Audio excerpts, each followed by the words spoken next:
All right, we have a fun one this morning. Nick Bosa versus Baker Mayfield, the feud. Remember Nick Bosa's breakout game back in 2019? Planted the flag in the turf. First the imaginary flag, and then the real one, a 49ers flag in the turf over at Levi Stadium. Well, that was in vengeance against Baker Mayfield, who done the same thing back in college in 2017, 2 years prior to that. Oklahoma went to Ohio State. That's Mayfield's Oklahoma against Bosa's Ohio State.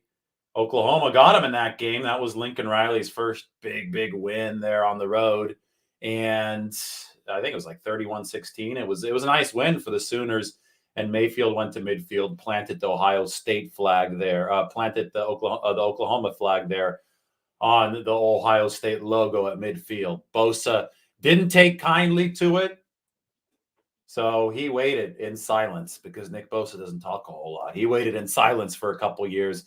Got to face Mayfield in week 5 of the 2019 season. Mayfield was with the Browns then. He sacked Baker twice. He taunted Baker.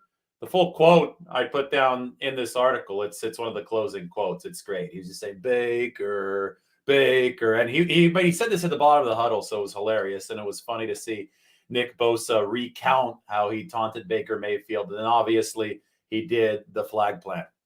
So Baker Mayfield is now with the Carolina Panthers.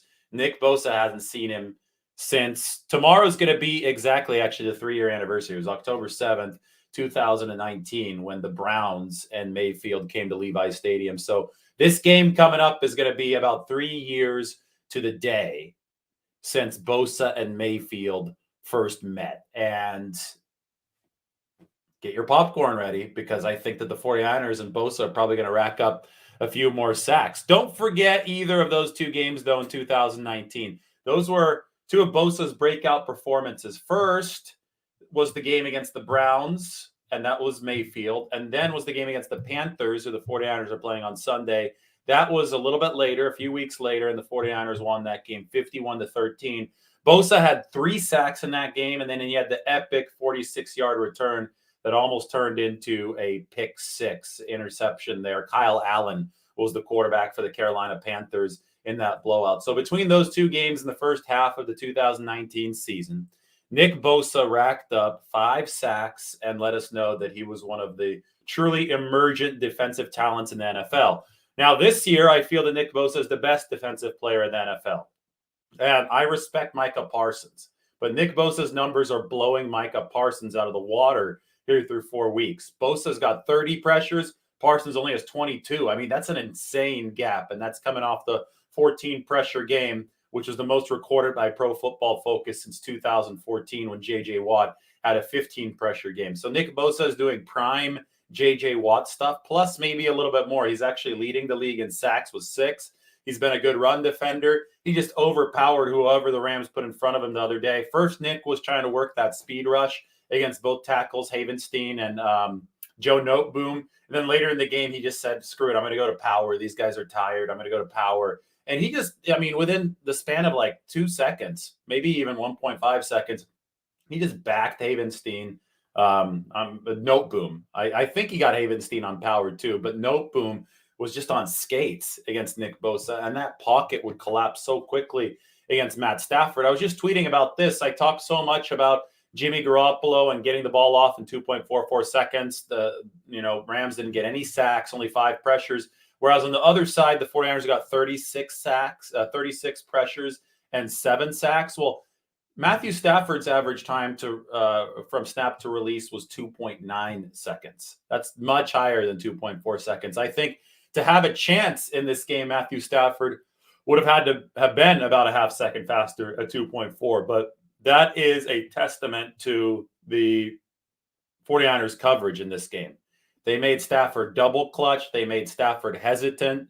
They put him in a position to where he wasn't trusting what was open downfield. And on average, he held onto the ball a half second longer than he needed to hold on to the ball because the 49ers pass rush was better than the Rams pass rush, right? So if it took 2.4 for Garoppolo and the 49ers to beat the Rams defense, it was going to require no more than 2.4 for Stafford to beat Bosa and the 49ers pass rush, and he was at 2.9. And in 2.9, Nick Bosa has time to back Joe Noteboom into Matt Stafford, pack a lunch, eat his entire lunch, and then sack Stafford. I mean, that's an eternity, right? So the coverage set it up for the 49ers. The pass rush obviously did its part. I mean, this is a symbiotic relationship that we're seeing. When I talk about these games in 2019, 49ers beating Mayfield's Browns 31-3, and then the Panthers 51-13. Those were both rush over coverage games for the 49ers. The pass rush did everything, right? Not maybe 80-20, not everything. But now it's so much more balanced. And you know what else I wrote in 2019 was this piece right here. Defending mobile passers and screens. For the 49ers, it's about linebackers and stack monsters. I wrote this after the 49ers improved to 8-0 against Arizona, because some crack started the show in the second half of that game against the Cardinals. I believe that was Thursday Night Football against the Cardinals on Halloween night. And the thing about the 49ers surge in 2019, when they first showcased this awesome pass rush, the gold rush, as Greg Papa likes to call it. The thing about the surge is that they got a ton of screen action. It turned into Screen City on the other side, just like we saw from the Rams, right? Teams that cannot block you, that cannot set up a downfield passing attack because you're covering too well and your pass rush is overwhelming their offensive line, they're going to resort to screen passes if they can't run the football. And the Rams couldn't run the football consistently at all. They only had 8 rushing yards in the second half. So they're going to turn to the screen game to take the place of the run game to try to diffuse the pass rush. And you have to be ready to defend that screen game. And this was a slight issue for the 49ers in 2019. And that's why I wrote about this. This was entering the Seahawks game where they finally lost in 2019, dropped 8-1. But they call their defensive linemen stack monsters. The 49ers do, stack monsters. And that is the defensive lineman after a screen pass has been completed. So as soon as that screen pass has been completed, you morph from pass rushing mode to wheeling around and chasing down running back mode. And you need your linebackers to help the defensive lineman. You need to funnel everything into a tackle, right? So Dre Greenlaw was awesome about this against the Rams on Monday night. 15 tackles. I mean, he was playing like an all-pro. He just got paid, and he's definitely earning that money right now. Greenlaw flying around, taking good angles. That helps the defensive linemen who are rushing their asses off to the quarterback, rush their ass off toward whoever the screen receiver is downfield. So you have to switch on a dime. You have to turn from a pass rusher to a stack monster. And, this is something that's really hard. It's something that takes a lot of intelligence. It's something that takes a lot of defensive cohesion. But it's something that the 49ers have to be ready for entering this game against Carolina, because Screen City to Christian McCaffrey is coming. There's no question about it. This is going to be Baker Mayfield throwing quickly to Christian McCaffrey. Now, the 49ers were waiting in the bushes against the Rams, right? There's another help to the stack monsters that you can have, and his name is Talanoa Hufanga. He just identified a screen. The Rams went to that well 3 too many times, because I'm talking about 2019, Jared Goff going screen, intercepted by Fred Warner. I'm talking 2021, Matthew Stafford going screen, intercepted by Jimmy Ward. And then 2022, Matthew Stafford going screen to Cooper Kupp, intercepted by Talanoa Hufanga. Pick sixes, same sideline each time. 49ers have the recognition on the back end. They have the players in the back end to not let Carolina get these plays for free, because I can guarantee you that these plays will be coming from Baker Mayfield and the Carolina Panthers, especially since Christian McCaffrey is their best offensive weapon. But anyway, let's remember the 2 games from 2019 that relate to this one. Browns, Baker Mayfield, and Panthers, who still have some of the same players, McCaffrey included, as 2019. Both in those 2 games, 5 sacks and that epic 46-yard interception return. I'm going to share with you this piece that I wrote about Nick Bosa and Baker Mayfield, because I talked about both lines of scrimmage here. The most pronounced part of the 49ers win over the Rams, go ahead and check that out in the comment section. I just put that in there. I'll get to some of the comments in a bit. The most pronounced part of the 49ers win over the Rams was their dominance along both sides of the line of scrimmage. I can't emphasize this enough. And I should make a banner right here. 36 versus 5. This right here. 36 pressures for the 49ers, 5 for the Rams. Bosa alone had nearly 3 times as many as the Rams. That's a testament to dominance not only from Bosa and the defensive line for the 49ers, but also their offensive line, right? And it's a team effort. Just like Bosa benefits from the 49ers coverage, the 49ers offensive line benefited from Shanahan's play calling. They benefited from Jimmy Garoppolo's quick release. When it's only 5 pressures and no sacks against Aaron Donald and Leonard Floyd and those guys, everybody's doing something right. When it's 36 pressures and 7 sacks against Matthew Stafford and Cooper Kupp and those guys, everybody on the defense is doing something right. So the 49ers must perpetuate this moving forward on both sides of the ball. And they're going to have to do this against Brian Burns, the Carolina edge rusher. This is Brian Burns. Find him right there. That's him taking down Kyler Murray. So you have to look out for 53, 6'5", 250 pounds.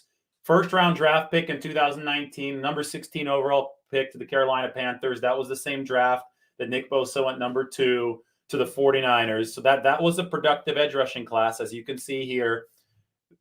Burns is in the top 5 in pressures. It's Bosa 1. Micah Parsons is number 2.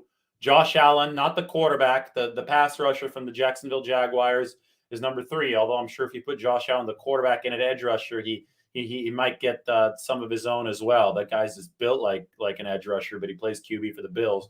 Brian Burns, number 4 with 20 pressures, and then Randy Gregory, who the 49ers already saw with the Broncos, but who's now hurt actually with 19. So Gregory's going to fall off this list as these games progress. But Bosa leads the way in pressures and sacks. But as you can see, Burns right here is no chump, right? Burns is a guy who the 49ers get the block. And like Nick Bosa, Brian Burns lines up on both sides of the formation. He's going to work against left tackle. He's going to work against right tackle. That second one's going to be Mike McGlinchey, obviously. Left tackle for the 49ers is probably going to be Jalen Moore, their third stringer. So if you neutralize Brian Burns, I think you stand a good chance of neutralizing this Carolina defense.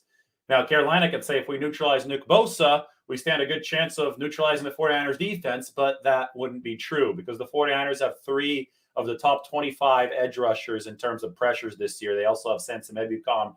They also have Charles Omenihu. Drake Jackson also is no slouch for the 49ers. So there's a lot of talent here, even if they are a little bit banged up on the inside with Eric Armstead and Javon Kinlaw not currently practicing. One of the matchups that we saw 2 years ago was Nick Bosa against Taylor Moton, who was the right tackle for the Carolina Panthers. He still is the right tackle for Carolina. And Bosa, he had those 3 sacks in that game against the Panthers. He had that 46-yard interception return that was so fun to watch. But he actually didn't do much damage against Moton, who only gave up 1 pressure in that game. So it's going to be interesting to me to see if right tackle is still sturdy for the Panthers because most of the rest of their line wasn't back in 2019. The left tackle hasn't been really good this year, Ike Mekwonu, and he really especially struggled against the Cleveland Browns in week 1. And the Browns seem to be tied in many ways here. They played the Panthers in week 1.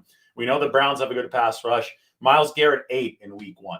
Now, when the Buffalo Bills and their good pass rush, including Von Miller, 8 against the Rams in week 1, we predicted that the 49ers would be able to do the same thing against LA when they played them. That ended up being true. So fast forward now, we see a Carolina team that couldn't block the Browns and Myles Garrett in week 1 effectively. I project that the same will be true. I think the 49ers will be able to do a number on the Panthers in this football game. That's why I do think that Screen City is coming to Christian McCaffrey. So 49ers need to engage the Stack Monsters. This is from a couple of years ago, 2019 to be exact. Stack Monsters have to chase down those screen passes, good disciplined defense. And, some help from Talanoa Hufanga, a pick 6 or 2. That'd be nice too. 49ers obviously would benefit from that against the screens. Finally, one of the themes, and I led the piece off with this, and you could read about it all you want, is Bosa against the refs. Kyle Shanahan said that the 49ers actually send in a packet of plays each week in which they think that Nick Bosa got held by opposing offensive linemen. They send in a packet to the league office. And sometimes the league office responds saying they agree with some of the plays, and sometimes the league office says they disagree with some of the plays. It's usually a mixed bag each week, actually.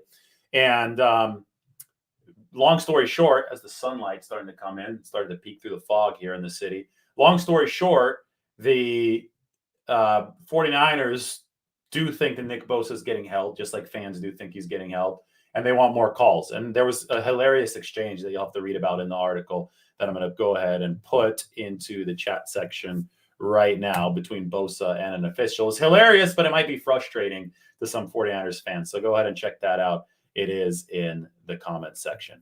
All right. A couple of you guys asked a couple questions here. Jack Jackson, you think Brandon Ayuk is going to want to stay with weak arm Jimmy G? He says since Jimmy's the starter, they've just shelved Danny Gray, and Brandon Ayuk is open a lot downfield for nothing. Are you seeing that also? Well, Danny Gray got hurt. He was back at practice yesterday, but he missed the last game with a hip injury. So I don't know if that was because Garoppolo became the quarterback. The one misnomer about Garoppolo is the weak arm. I think the biggest criticism of Garoppolo is that he throws too many interceptions on short passes. Right? He tries to force balls in there with the quick release over the middle of the field. The INT rate's been 2.5%. They need to get it down under 2%. I know it's been better this year, obviously, for the 49ers and Garoppolo because he just threw another interception-free game. But the idea that he doesn't have an arm with the talent to deliver some of these throws is a misnomer. We saw it against Seattle when he hit Ayuk on that really nice pass toward the sideline, and Ayuk just couldn't hold on to it.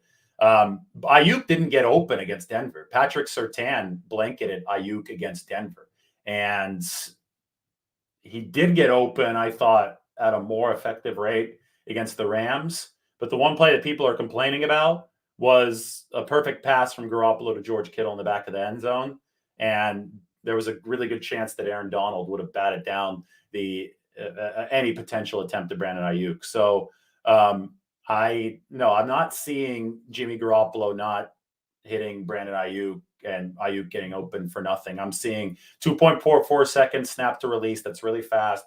Garoppolo going to early reads intentionally to diffuse opposing pass rushes, namely the Rams pass rush. And I saw a 49ers win. And I saw an efficient performance from Garoppolo, and that's all that really matters. Second question, with all these injuries, once again, do you see a pattern or is it an average for the league? That's from Glenn Sweet. Thanks, Glenn. I don't think the 49ers have an abnormal amount of injuries this year, so I would say it is a pattern for the league this season because, they put a record amount on IR in 2020, right? This year, you look at every team, they're going to have injury issues. The Rams were down to their third-string center, just like the 49ers are down to their third-string left tackle. So I wouldn't say that it's anything out of the ordinary. All right, guys, thank you so much. You are all awesome.